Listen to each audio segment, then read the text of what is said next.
Bienvenidos mis queridos hermanos, amada iglesia, amigos en Cristo. Pues estamos en otra transmisión más en vivo de este tiempo complicado que estamos viviendo. Pero bueno, creo que en todo siempre Dios tiene algo que enseñarnos, algo que aprender. Y pues bueno, la parte más importante siempre es entender que Dios está tratando con lo que pasa dentro de nosotros, donde nuestro corazón está siendo llevado a tomar decisiones, a aprender a confiar en Dios. Ya estamos prácticamente al penúltimo domingo de mayo y pues sigamos obedeciendo las instrucciones de nuestro gobierno.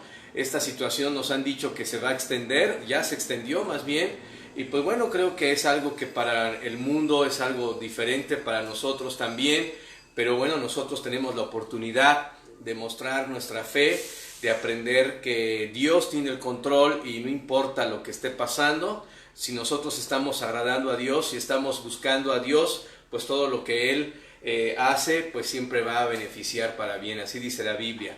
Y pues bueno, seguimos en esta transmisión de estudiando el libro de Apocalipsis, la última revelación.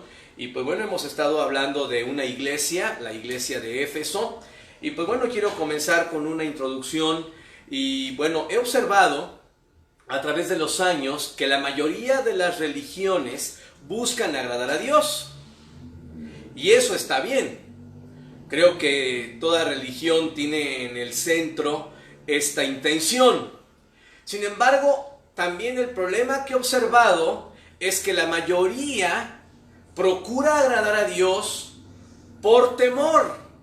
Hay un temor al Creador, hay un miedo. Se ve a Dios como un ogro malo que nada más está esperando ver nuestros errores para castigarnos. Y este es el problema, porque no debemos agradar a Dios por temor, sino por amor. Las cosas que se hacen por temor duran poco, como en la obediencia a los hijos. Muchas veces los padres inculcan en los hijos una obediencia por la fuerza, habla a través de la vara, y eso está bien, pero a lo que voy es que a veces los hijos solo agradan y obedecen por temor, pero llega un día en que esos hijos crecen, físicamente se hacen más fuertes, y obviamente esa obediencia, ese respeto se pierde. Por eso es tan importante que entendamos que las relaciones de amor son las relaciones duraderas en toda la vida. No solo hablo de la parte con Dios, sino de la parte de nuestras relaciones personales, en donde en verdad lo que sustenta las relaciones duraderas es el amor. Y por eso hoy veremos cómo la iglesia de Éfeso se agotó. ¿Cuál fue su problema? Vamos a orar. Padre bendito, Dios todopoderoso, pues te damos gracias por otro domingo más, por otra oportunidad de aprender de la verdad tuya, por otra oportunidad de estar con vida. Y sobre todo, Señor, por haberte conocido y tener la oportunidad de experimentar tu amor en nuestra vida, aún en medio de esta terrible situación.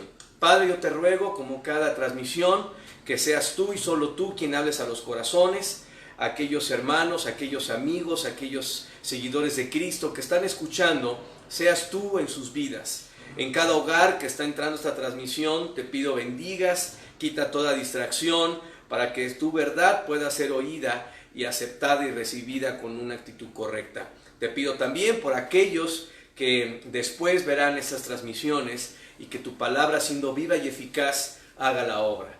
Te pedimos todo en el nombre precioso de Jesucristo. Amén. Amén. Y pues bueno, como dije, pues estamos en esta parte de la iglesia de Éfeso. Y pues bueno, simplemente quiero recordarles que históricamente existieron estas iglesias, estaban en Asia Menor, que hoy en día es Turquía, y bueno, también estamos haciendo énfasis en que Dios ha dejado un esquema, un cuadro de la historia de la iglesia. Tenemos que recordar, como veíamos en unas transmisiones pasadas, que bueno, Juan fue llevado al futuro y lo que está escribiendo en estos dos capítulos de Apocalipsis 2 y 3, pues es algo que para él es su pasado, aunque para nosotros, repito, es la historia, el futuro. Y bueno, obviamente ya para nosotros también mucho ya ha sido historia, como lo que estamos estudiando. Y bueno, estamos ya prácticamente en nuestra tercera reflexión sobre esta iglesia de Éfeso, la iglesia agotada. Y hasta aquí lo que hemos visto es lo que esta iglesia necesitaba de Cristo, que era entender que Él tenía en su diestra las 7 estrellas, y también veíamos que Él estaba en medio de los 7 candeleros, porque esta iglesia, una de las cosas que necesitaba entender, porque hablábamos de que era una iglesia muy trabajadora, era entender que Cristo era lo importante, que Él estaba dentro de ellos y en medio de ellos, y Él tenía el control, porque de eso se trata la vida cristiana, entender que todo se trata de Él. Y bueno, también empezamos a ver que esta iglesia fue reconocida por nuestro Señor Jesucristo como una iglesia grandemente trabajadora, una iglesia que tuvo muchas obras de fatiga, obras de esfuerzo, pero también hablábamos de que Dios nos establecía en la conexión que hicimos entre las iglesias de Apocalipsis y las cartas de Pablo. Veíamos que Dios a esta iglesia le dijo claramente que la salvación es por gracia. Y bueno, hablábamos que la gracia era la base y el sustento de todo lo que podemos hacer como cristianos. Y bueno, después de reconocerle Dios su gran esfuerzo, su autonomía, su sana doctrina, su madurez y toda esta énfasis también que veíamos de que estaban celosos de que no hubiera separación entre el clero y el pueblo, ahora vamos a ver lo que viene siendo la condenación o la exhortación, podríamos decirlo también. Y bueno, ¿cuál es la condenación de esta iglesia? Bueno, vamos a Apocalipsis capítulo 2, Apocalipsis 2, versículo 4. Estamos, repito, estudiando la iglesia de Éfeso y estamos ya entrando a esta parte de la condenación. Ya vimos muchas cosas, repito, lo que él vio en esta iglesia, lo que necesitaba esta iglesia, pero ahora viene la exhortación. Y bueno, ¿cuál es la exhortación? Porque en los versículos 2 y 3 le reconoce, repito, su gran trabajo. Sin embargo, ahora el versículo 4 dice algo muy triste que espero de todo corazón podamos aprender y conectar a nuestra vida. Dice el versículo 4, pero tengo contra ti que has dejado tu primer amor. Pero tengo contra ti que has dejado tu primer amor. Entonces vemos aquí una solemne condena, una triste realidad que el Señor hace énfasis y señala en esta iglesia. Y les dice que han dejado su primer amor. Ahora, nuevamente quiero repetir que ya han pasado más de 30 años entre la fundación de la iglesia en el año 60-65 después de Jesucristo y esta carta que ya fue a finales del siglo 95, casi 100 años después de Cristo. Entonces, obviamente ya es una iglesia que ya tiene más de 30 años, ya tiene tiempo trabajando esforzadamente para el Señor. Y ahora el Señor le señala un problema a esta iglesia. ¿Y cuál es el problema? Les dice, tengo contra ti que has dejado. Quiero hacer énfasis en las palabras como siempre en la Biblia, porque cada palabra representa la clave para el entendimiento de la Biblia. Y bueno, dice, has dejado, no perdido, sino dejado. Muy importante. Es decir, lo tenían y lo dejaron. No es que lo extraviaron, lo dejaron. Es muy importante. Esta iglesia, hubo un punto en el momento de la historia donde la guerra espiritual bombardeó los corazones de los creyentes, generó un ambiente que llegó al punto en que en sus corazones ese amor que impulsó su servicio, ese amor que los llevó a trabajar para el Señor, lo dejaron. Ahora, ¿qué es importante entender? Esta es ya la segunda generación de cristianos de esta iglesia, a la que ya le está hablando el Señor Jesucristo a través de Juan aquí en Éfeso. Ya no es aquella iglesia que comenzó y fundó el apóstol Pablo, ya es una segunda generación. Exactamente como la segunda generación de israelitas que después de entrar a la tierra prometida a través del liderazgo de Josué, que también dice la Biblia que dejaron su primer amor. ¿Y por qué sucede esto? ¿Por qué los israelitas, esa segunda generación que hace hincapié la Biblia en Josué, que se apartaron de Dios y empezaron a dejar su amor, y cómo aquí también esta iglesia, esta segunda generación, también dice la Biblia que dejaron su primer amor? Pues es porque ya no vieron las maravillas de Dios en el desierto, hablando de estos israelitas. Y nosotros también tenemos que entender que aquellos cristianos del primer siglo, aquellos que Pablo estableció, sufrieron, y ya es otra generación que no vio el trabajo arduo que costó sembrar la palabra. Y hoy nosotros tenemos el peligro de dejar de recordar las maravillas de Dios en nuestra vida. Y eso nos puede llevar a dejar el primer amor en nuestra vida. Ahora, ¿cuál es el asunto? Vamos a hacer un análisis y un estudio, una reflexión espiritual de cuál es el origen de este problema de dejar el primer amor. Y dejamos el primer amor cuando hay otro amor que toma su lugar.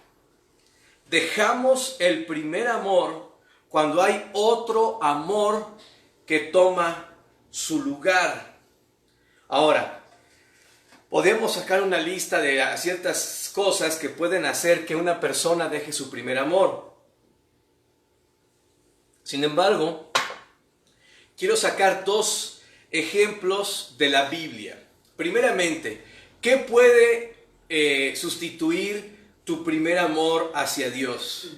Primera cosa puede ser el amor al dinero. El amor al dinero.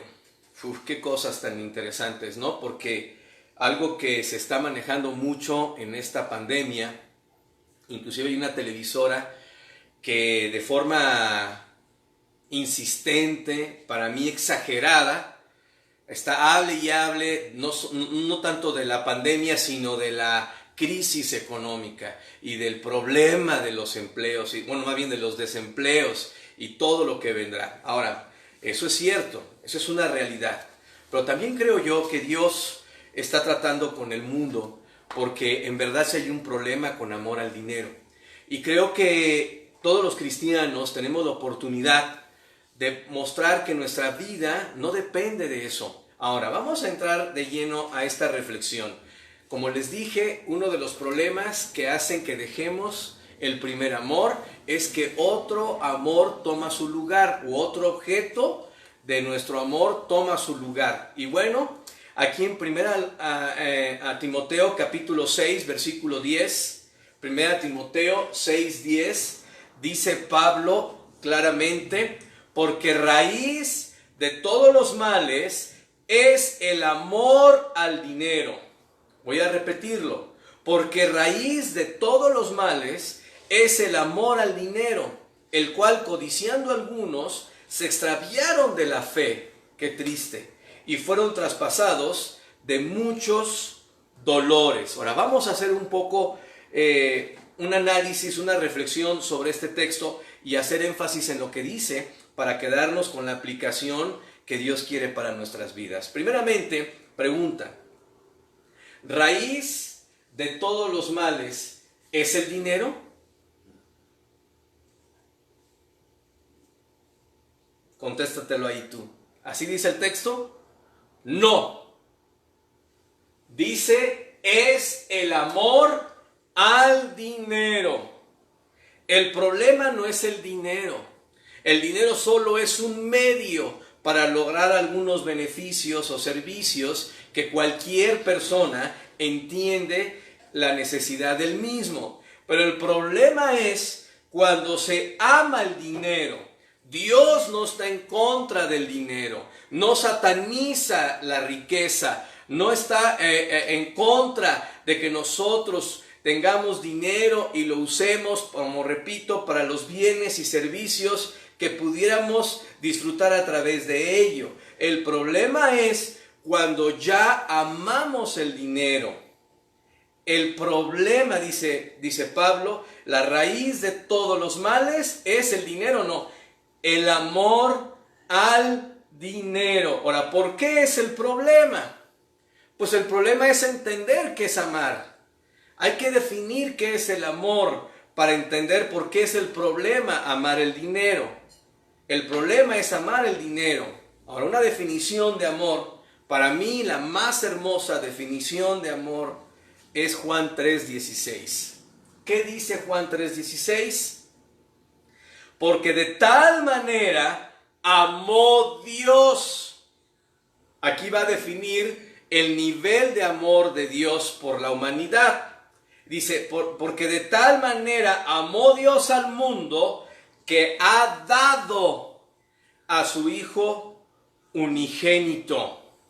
Porque de tal manera amó Dios al mundo que ha dado a su Hijo unigénito. Ahí está la mejor definición de amor. Es un amor sacrificial. Tanto amó Dios al mundo que entregó a su Hijo en sacrificio. Ahora, yo meditaba sobre la parte práctica que Dios nos ha dejado en la tierra, en la vida, en las leyes de la vida, en la experiencia de la vida. Y es interesante porque hoy vamos a meditar sobre dos ilustraciones que Dios nos deja en la tierra para entender el amor que Él tiene para con nosotros. Y aquí quiero detenerme en este punto tan práctico para entender el amor de Dios para nosotros. Dice la Biblia, de tal manera amó Dios al mundo que ha dado a su Hijo unigénito. Una de las cosas, de los dones más hermosos, privilegios más grandes que tiene el ser humano es poder reproducirse y poder tener un vínculo con los hijos.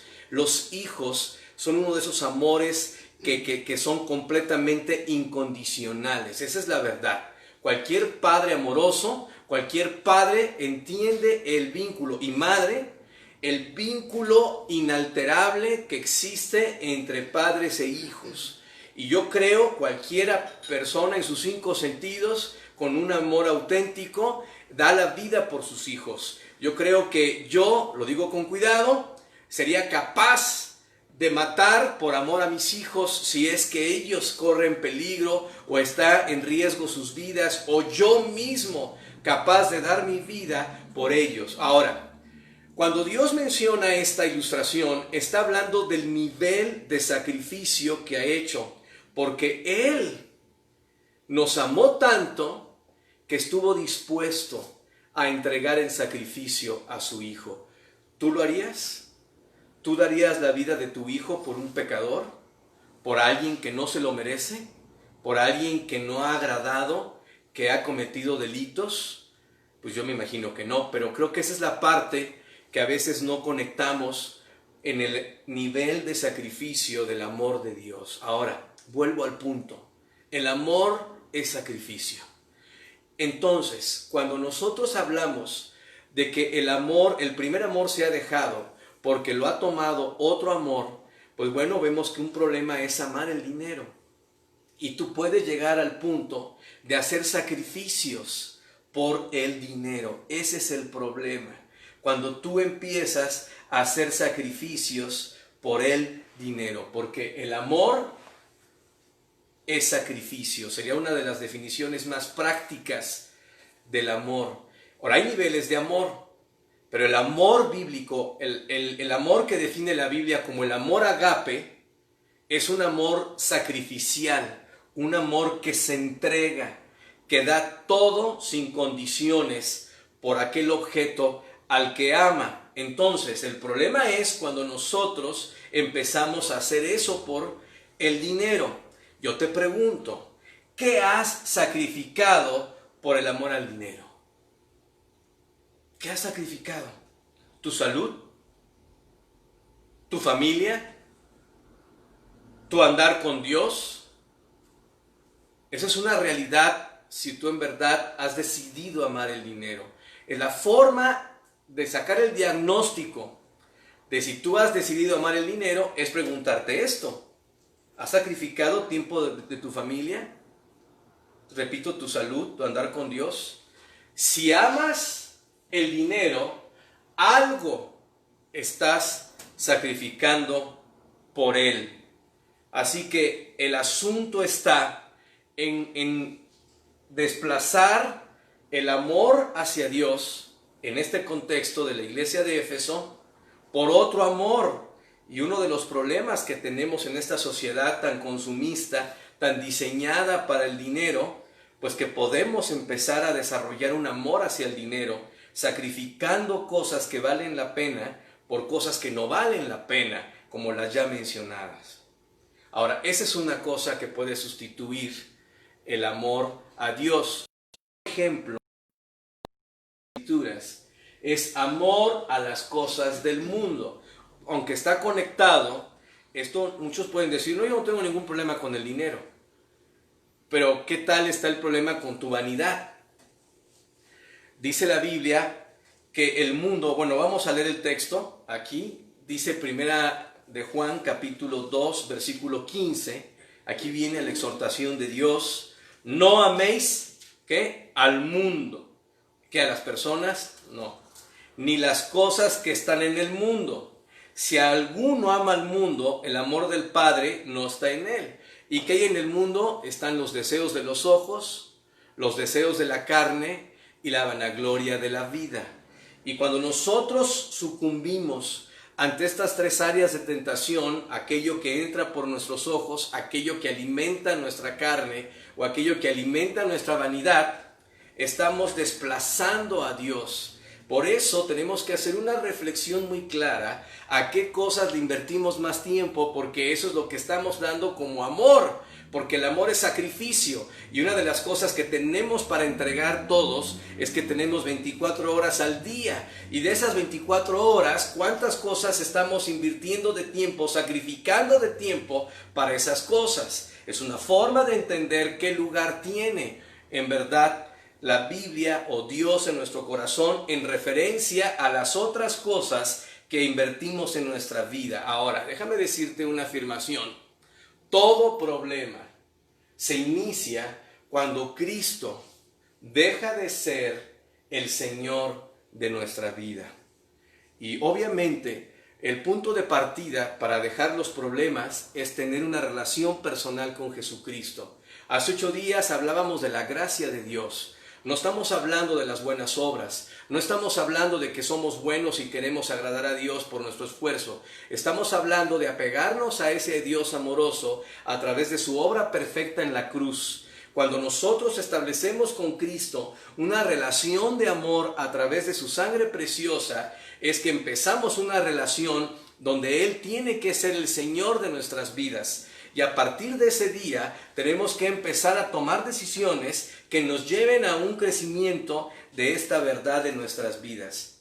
Cuando nosotros dejamos de tener al Señor como el centro de nuestras vidas, todas las obras que hagamos se vuelven inútiles.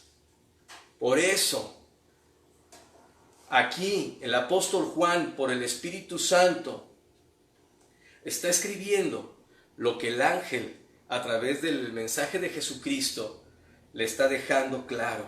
Porque creo yo que todos los cristianos, sin importar la era, sin importar el siglo en que vivimos, seguimos con esta gran tentación. Yo creo que hoy en día, más que nunca, los cristianos estamos más expuestos a una seducción de otros dioses que en otros siglos. Porque hoy en día, el Dios de la riqueza, el Dios de la prosperidad, del confort, del área de seguridad, es algo que vivimos todos los días. Todos buscamos la seguridad y uno de los medios por los cuales el mundo nos lo da es el dinero. Sin embargo, Dios, repito, en esta terrible pandemia está enseñándole al mundo cómo no hay ningún valor en la riqueza si no hay un estado de paz y comunión con Él. Y por eso Dios ha detenido este mundo, aunque el mundo se resiste, y por eso muchos pagarán las consecuencias. Pero bueno, vemos aquí la exhortación. ¿Cuál es la exhortación? Que la iglesia dejó su primer amor. ¿Y por qué lo deja? Porque lo tomó otro lugar. Vimos dos posibles situaciones que podemos amar, porque amar es sacrificio. Pudo ser primeramente el amor al dinero, pero segundo pudo haber sido el amor al mundo. Ahora, esa es una realidad Y quizás Dios está trabajando ahorita por su Espíritu Santo en tu corazón y te ha dado su diagnóstico. Te ha dicho, hey, hijo, tú has dejado tu primer amor. Pero ahora Dios nos da el consejo. Vamos a ver cuál es su exhortación, cuál es el camino a poder cambiar esa situación que puede estar pasando dentro de nosotros y que a veces no nos hemos dado cuenta por el propio tren de vida que llevamos, el afán, que descuidamos las cosas importantes. Y bueno, aquí en Apocalipsis capítulo 2, versículo 5, primeramente, ¿qué dijo Dios? Pero tengo contra ti que has dejado tu primer amor. Pero ahora dice, recuerda, por tanto, de dónde has caído. Dios ha señalado la enfermedad. Le ha dicho a la iglesia de Éfeso, tu problema es que dejaste tu primer amor. Tu problema es que hubo otro amor que tomó mi lugar. Tu problema es que has decidido sacrificar cosas en tu vida por buscar esas cosas en lugar de buscar mi amor. Ahí está el diagnóstico, pero ahora Dios le da la medicina, le da la solución y le dice aquí, dice, recuerda por tanto de dónde has caído. ¿Qué es lo que le dice Dios primeramente? Recuerda.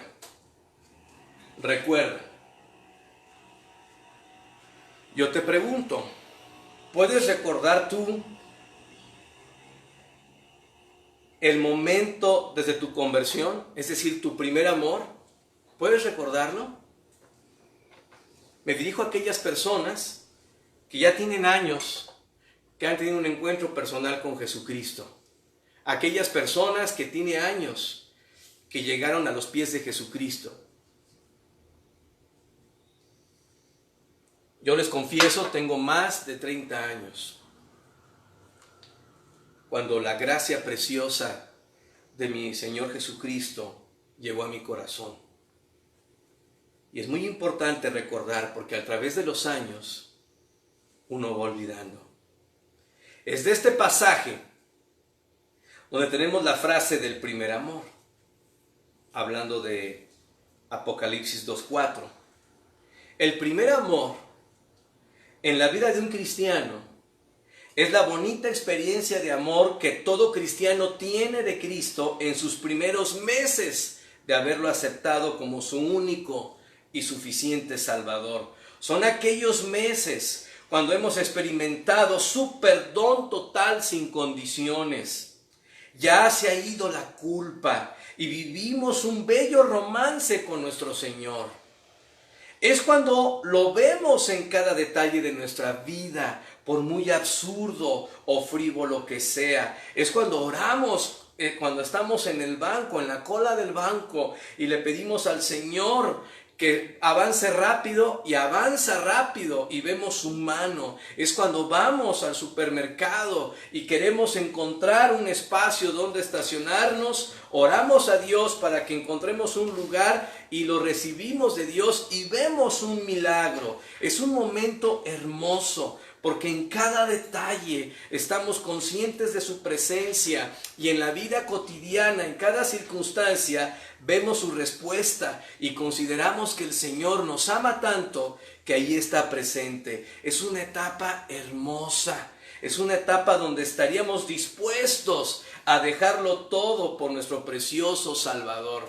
Es una etapa en donde podemos ver la mano de Dios en cada detalle. Qué bello es en verdad entrar en comunión por primera vez con el Señor Jesucristo, después de haber vivido en un mundo donde estábamos condenados a la muerte y al pecado. Es el momento donde un cristiano quiere aprender de su Señor. Por eso es el mejor momento para ser discipulado. Es el mejor momento para crecer. Es muy triste porque muchos cristianos desaprovechan ese tiempo, y es triste cuando pasan los años y vemos cristianos que siguen siendo iguales que cuando aceptaron a Cristo. Y para entender esto, de recordar ese primer amor y volver a esa relación hermosa, apasionada, pues quiero compartir otra ilustración de amor que da la Biblia. Y Dios compara a la iglesia con su esposa. Dios compara a la iglesia con su esposa. Fíjense qué hermoso. Primero veíamos en Juan 3:16 que Dios compara el amor que Él nos tuvo o nos tiene y nos tendrá por la eternidad con su sacrificio, enviando a su Hijo en sacrificio. Pero ahora, cuando habla de esta relación que quiere que tengamos con Él, habla de esta esposa que es la iglesia. Y vamos a ver, por ejemplo, en Efesios 5, y no es casual porque hablábamos de la conexión que existe entre las cartas de Pablo y las cartas de Juan aquí en Apocalipsis, y vemos que la iglesia de Éfeso coincide con la epístola de Éfeso. Y es la iglesia de Éfeso, la de Pablo, la que define lo que es la iglesia. Y no es casual, porque en realidad la primera etapa de la iglesia, históricamente hablando, coincide con esta carta de Éfeso en Apocalipsis. Es la etapa de los apóstoles. Y aquí en esta carta de Éfeso, es la carta donde Dios habla del origen espiritual de la iglesia y da las tres comparaciones físicas que Dios hace con la iglesia. Aquí la compara con un edificio, la compara con su esposa y también la compara con su cuerpo. Y aquí en especial está comparándola con su esposa. Y dice aquí Efesios 5:23, porque el marido es cabeza de la mujer, así como Cristo es cabeza de la iglesia. Vean cómo empieza a hacer la analogía, la cual es su cuerpo y Él es su Salvador. Así como la iglesia está sujeta a Cristo, así también las casadas los tienen a sus maridos en todo. Ahora, ¿por qué quise sacar esta analogía? Bueno, porque Dios ha dejado las relaciones personales como una ilustración de la importancia de la relación que tenemos con Él y viceversa. Para entender la relación que tenemos con Él, cómo nos ve Él, veamos cómo debemos de estar conduciéndonos en nuestras relaciones personales y muy en especial en esta relación del matrimonio. La iglesia es la esposa de Cristo y sabemos que nuestro esposo dio la vida en amor, en sacrificio por nosotros de forma incondicional. Eso es la verdad. Ahora, el matrimonio es sombra, una ilustración de la relación entre Cristo y su iglesia. Entonces, vamos a ver el asunto aquí. Dios no se equivoca. Y Dios, para que entendamos las cosas espirituales, nos deja siempre ilustraciones físicas. Para que entendiéramos el gran amor que Dios tuvo por nosotros, tuvo que compararlo con el amor que tenemos por nuestros hijos. Y obviamente muchos no son padres, pero lo importante es que entendamos que el amor de Dios fue tan grande que entregó a su Hijo. Ojalá cuando tú seas padre, extiendas en tu corazón la comprensión y el entendimiento y la profundidad del amor que tuvo por ti y por mí. Pero ahora también el matrimonio. El matrimonio es otra verdad que Dios ha dejado para entender la importancia del amor entre nosotros y Cristo, para entender el amor en el matrimonio. Cuando uno está recién casado, es el tiempo del primer amor, es el tiempo de los detalles, es el tiempo de las locuras por la persona amada, es el tiempo del primer amor. No importa si esa pareja vive en un rincón de un cuarto, no importa si tuvieron que pedir prestados sus primeros utensilios de la familia para cocinar, no importa si todos los días desayunaban lo mismo, no importaba eso, porque lo que importaba era que los dos estaban juntos en el disfrute del primer amor. Esa es la verdad. Todos los que nos casamos enamorados, todos aquellos que empezamos una relación de pareja con amor, sabemos claramente la intensidad del deseo de estar con la persona amada. sin importar dónde estuviera uno, porque lo que importaba era que estábamos con la persona que cautivó nuestro corazón, en la que pensábamos en cada minuto y anhelábamos estar junto a ella. Ahora, este primer amor que lamentablemente con el tiempo, la rutina, los hijos, el trabajo y otras ocupaciones se va dejando. Es lo que le pasó a la iglesia de Éfeso. Eso es lo que pasa muchas veces en los matrimonios también. Pero el Señor le dice a esta iglesia: recuerda, amada iglesia, recuerda que soy tu esposo. Recuerda que di la vida incondicionalmente por ti. Recuerda esos tiempos hermosos de cuando te perdoné. Recuerda esos tiempos donde no te importaba nada alrededor, porque sabías que estaba contigo, porque sabías que te amaba y te protegía. Recuerda, amada iglesia, aquel tiempo cuando nada te importaba, sino solo estar conmigo y disfrutar de mi presencia, como era el comienzo del matrimonio también. ¿Ya recordaste? Te hablo a ti, mi querido hermano, seguidor de Jesucristo. ¿Ya recordaste ese tiempo hermoso?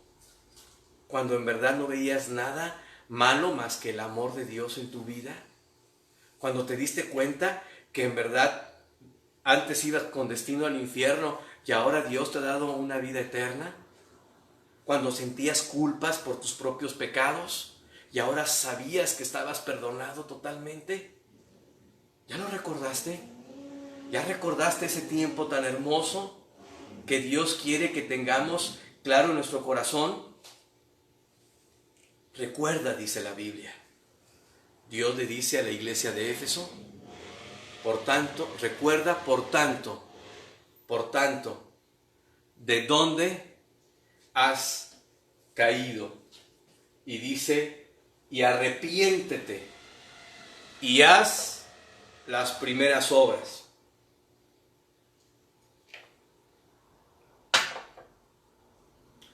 Y haz las primeras obras. Ahora, entonces Dios está hablándole a la iglesia de Éfeso y está queriendo establecer con esta iglesia un vínculo que dejó por esta situación de dejar el amor por otros amores. Ahora dice aquí, arrepiéntete y haz las primeras obras. Arrepiéntete. Es decir, haz un cambio de dirección y regresa. Eso es arrepiéntete. Haz un cambio de dirección y regresa. No es un giro de 360 grados, porque eso sería volver al mismo punto. Es un giro de 180 grados, porque el arrepentimiento es un cambio de dirección. Habla de que yo iba hacia el infierno, pero cuando Dios me dio la luz del Evangelio, volteé 180 grados y me dirigí a la presencia mismísima de Dios. El arrepentimiento no es un asunto teológico, es un asunto de cambiar nuestra forma de pensar y como consecuencia nuestra forma de actuar. Entonces Dios está exhortando, dice: ok, dejaste tu primer amor, ok, hubo algo que lo sustituyó, ok, estuviste dispuesto a sacrificar, pero ahora recuerda y arrepiéntete, regresa. ¿Regresa a dónde? ¿Regresa a dónde? Y dice aquí: arrepiéntete y haz las primeras obras. Entonces, ¿a dónde vamos a regresar? A las primeras obras. Eso es lo que Dios desea. Eso es lo que Dios quiere de todo cristiano. Aquellas cosas que hacías de recién casado. Hablo a los casados para que entiendan a lo que me refiero. Volvamos, amada iglesia, mis amados hermanos, a esas ganas de leer la Biblia por horas, de estar a solas con nuestro gran Dios y Salvador. Volvamos y contemplemos su hermosura y experimentemos su amor infinito en nuestro corazón. Volvamos a ese deseo de alabarlo con nuestros labios en medio de la congregación. Les voy a confesar, hace un año más o menos, en el mes de agosto creo, estuvimos en un concierto cristiano. Y me gustó mucho porque la idea fue poner alabanzas o cantos nuevos, contemporáneos, y cantos antiguos. Y es increíble la forma en que mi mente, al oír las alabanzas antiguas, se fue a ese tiempo del primer amor. Inclusive lloré en ese momento porque me entró esa nostalgia. ¿Tú recuerdas algún canto? ¿Aquel que te tocó cuando fuiste a los pies de Cristo?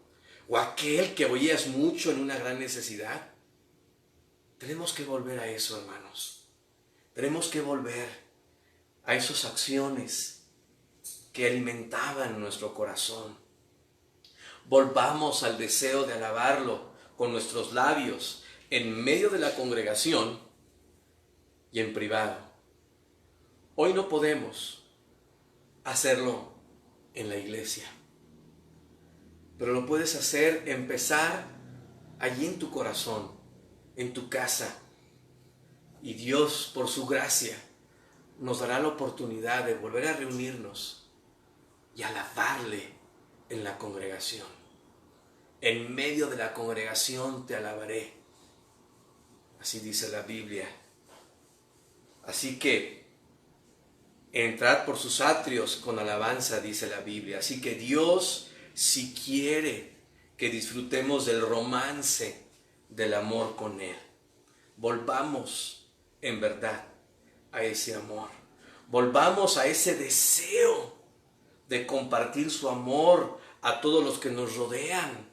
Yo recuerdo cómo en los primeros años de mi vida cristiana, a todos les hablaba de Jesucristo, y no me importaba, aunque no tenía el conocimiento profundo de la Biblia para debatir, para convencer. Yo recuerdo cuántas veces fui atacado y criticado y burlado porque hablaba de ese amor tan hermoso. Tristemente pasan los años y uno se vuelve frío y calculador, cuando en realidad ahora ya tiene uno inclusive hasta más conocimiento para defender ese amor, que no se trata de eso en realidad. Pero tenemos que volver a esas primeras obras. Mis amados hermanos, volvamos al primer amor. Volvamos al primer amor. Esa es la idea. Este es el centro del mensaje de este día. Volver al primer amor. Sin embargo, vamos a continuar hablando de lo que Dios enseña en esta pequeña carta, pero tan amplia en contenido. Y la segunda parte de Apocalipsis 2, versículo 5, viene la condena. Viene aquí esta terrible exhortación que debemos de tener cuidado de no caer en ello, porque dice aquí, dice, pues si no te arrepientes, si no recuerdas, si no vuelves a las primeras obras, dice Dios, pues si no, vendré pronto a ti y quitaré tu candelero de su lugar si no te hubieres arrepentido. Sucedió en la historia, mis hermanos. Tenemos la historia como una oportunidad para aprender. La cueva de Juan, donde fue preso y de seguro murió, todavía está en la isla de Patmos. Pero la iglesia de Éfeso ya no. Ni la ciudad está ahora, está en ruinas. Así que el candelero, hablando de la iglesia de Éfeso, esta iglesia es un testimonio terrible de la realidad de las consecuencias de una desobediencia. Las consecuencias de una desobediencia continua es la disciplina. Las consecuencias de no edificar el amor en el matrimonio es pronto dejar de existir. aunque vivan juntos. Es interesante, porque Dios ha dejado aquí dos ilustraciones muy prácticas para entender el amor que Él espera. Primeramente nos habló de este amor incondicional que Cristo hizo por nosotros. Pero ahora nos habla de la relación de amor que debe existir en el matrimonio. Y el matrimonio es una de las mejores ilustraciones que nos dan de la importancia del sacrificio de uno por otro. Y cuando en el matrimonio no existe este ajuste automático de arrepentirse y retomar el camino, es muy próximo la destrucción de ese matrimonio. Bueno, pues en el caso espiritual no es excepción. Muchos cristianos están en este riesgo de empezar a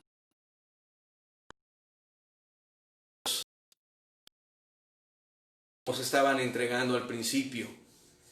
Y lo único que se espera es que ese amor disuelva ese compromiso, esa falta de amor más bien, disuelva ese compromiso que se hizo con Cristo. Y no estoy hablando de perder la salvación, no estoy hablando de que Dios nos rechace, estoy hablando de esa chispa. Por eso Dios puso el matrimonio, porque hay muchas parejas que viven juntas, pero años tiene que no hay amor entre ellos.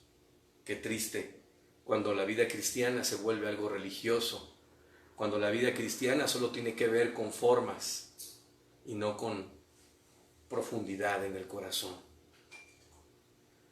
Bueno, pues veíamos que Dios en el versículo 6, nos reconocía otra obra buena de esta iglesia. Entonces nos vamos a ir al versículo 7 para terminar y vamos a ver la condición. Vamos a ver la condición. Ya estamos en la recta final de esta reflexión, ya también la recta final de este tema tan extenso que hemos visto de la iglesia de Éfeso, la iglesia agotada. Y bueno, hemos visto la exhortación tan poderosa que hizo Dios del amor a esta iglesia, volver a su primer amor, y vimos también las consecuencias que pueden haber si no cambiamos. Pero ahora dice aquí en el versículo 7, Apocalipsis 2:7, el que tiene oído, oiga lo que el Espíritu dice a las iglesias. Qué interesante, porque el Señor en estas 7 cartas que exhorta a las iglesias locales y que define las 7 etapas de la era de la iglesia, 7 veces concluye usando esta frase famosa: el que tiene oído, oiga lo que el Espíritu dice a las iglesias. Esto es algo que quiero dejar bien claro. Es triste porque muchas veces estamos oyendo, pero no poniendo atención. Y hoy en día vivimos en un mundo de tantas distracciones que tantas voces nos hacen dejar de escuchar la voz de Dios. Mucho cristiano está viendo videos, viendo predicaciones, inclusive hasta esta misma, pero no están oyendo. No están yendo a la Biblia, no están poniendo atención al Espíritu Santo, hablando al interior.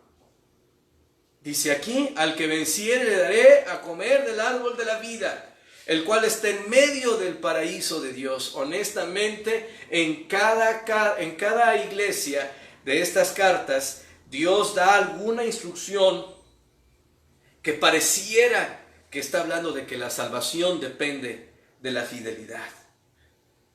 Pero quiero decirte que esto no se trata de la seguridad eterna. Y esto lo aclaro porque muchas veces vamos a la Biblia sacando de contexto y queriendo hablar de que los cristianos que son fieles se van a ir en el arrebatamiento. Solo los cristianos que van a la iglesia se van a ir en el arrebatamiento. Solo los cristianos que leen la Biblia diario, que oran diario, que no pecan, nadie se iría. Es muy importante entender el contexto de las palabras. Y algo importante, comparando la Escritura con la Escritura, la Biblia da una clara referencia de cómo somos vencedores. En 1 de Juan capítulo 5 versículo 4 comienza Dios diciendo, porque todo lo que es nacido de Dios vence al mundo. En una transmisión pasada hablábamos de la gracia del nuevo nacimiento. Eso es por fe en Jesucristo. Si tú eres nacido de nuevo, si tú te has identificado con la sangre de Jesucristo, este pasaje aplica a ti. Dice, porque todo lo que es nacido de Dios vence al mundo. Y esta es la victoria que ha vencido al mundo, nuestra fe. ¡Oh, sí! Yo tengo mucha fe en Dios. No. Versículo 5. ¿Quién es el que vence al mundo? Sino el que cree que Jesús siempre va a ir a la persona de Jesucristo, porque es el que dio la vida por nosotros. Fue el que venció el pecado por nosotros. Fue el que resucitó al tercer día por nosotros. Es la sangre de Jesucristo, la fe en esa preciosa sangre que vencemos. Entonces, ¿quién es el que vence al mundo? Sino el que cree que Jesús es el Hijo de Dios. Así que la exhortación no es tanto a un esfuerzo a vivir en santidad por nuestras propias obras, sino es entender que el día que nos casamos con Jesucristo, hablando de ese nuevo nacimiento, debe de mantener la llama encendida para que la victoria que ya tenemos en Cristo por la eternidad se viva día a día en nuestras vidas terrenales. Y aunque Apocalipsis 21 habla del árbol de la vida que Dios volverá a colocar para vida eterna, tenemos que entender que el árbol de la vida para nosotros es Jesucristo. Y no necesitamos ningún árbol externo para tener la victoria. Para nosotros Cristo es el árbol de vida. Así que para terminar, podemos decir que Éfeso es una iglesia que después de mucho trabajo, por amor a su esposo, Jesucristo, un día se agotó y dejó ese primer amor, ya que para finales del año 200 de la era de la iglesia, ya habían dejado de sembrar como al principio. Ya se habían enfrascado en cuestiones eclesiásticas. Ya habían empezado a discutir cuestiones de costumbres y de opiniones personales por encima de su relación con su esposo. La pregunta es, ¿y nosotros? ¿Hemos dejado nuestro primer amor, hermanos?